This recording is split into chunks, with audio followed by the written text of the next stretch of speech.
Indian football ടീമിന്റെ പരിശീലകനായ ചുമതലയേറ്റ മനാല മാർക്കസിന്റെ രണ്ടാമത്തെ ഉത്തരവാദിത്തം ട്രൈനേഷൻ സീരീസ് ആണ്. അല്ലെങ്കിൽ ത്രിരാഷ്ട്ര പരമ്പരയാണ്. അതിനു വേണ്ടിയിട്ടുള്ള 26 അംഗ പ്രോബബിൾ സ്ക്വാഡിനെ അദ്ദേഹം പ്രഖ്യാപിച്ചിരിക്കുകയാണ്. ഗോൾ കീപ്പർ പൊസിഷനിലേക്ക് അദ്ദേഹം ടീമിൽ ഉൾപ്പെടുത്തിയിരിക്കുന്ന താരങ്ങൾ ഇവരൊക്കെയാണ്: ഗുർപ്രീത് സിംഗ് സന്ധു, പിന്നീട് അമരീന്ദർ സിംഗ്, വിശാൽ കൈത്ത്.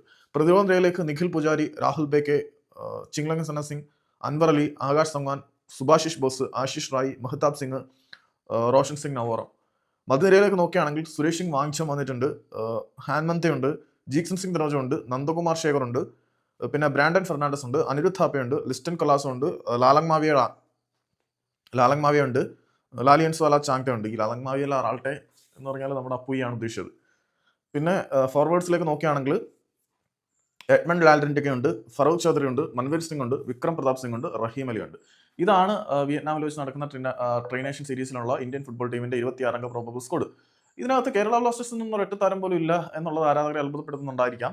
അത്ഭുതപ്പെടേണ്ട കാര്യമൊന്നുമില്ല. ആകെ നാഷണൽ ടീമിലെ നമ്മുടെ ഫിക്സഡ് ഇൻപുട്ട് എന്ന് പറയുന്നത് ജീക്സൺ ആയിരുന്നു. ജീക്സൺ ഈസ്റ്റ് ബംഗാളിലേക്ക് പോയതോടെ അതങ്ങ് പോയി.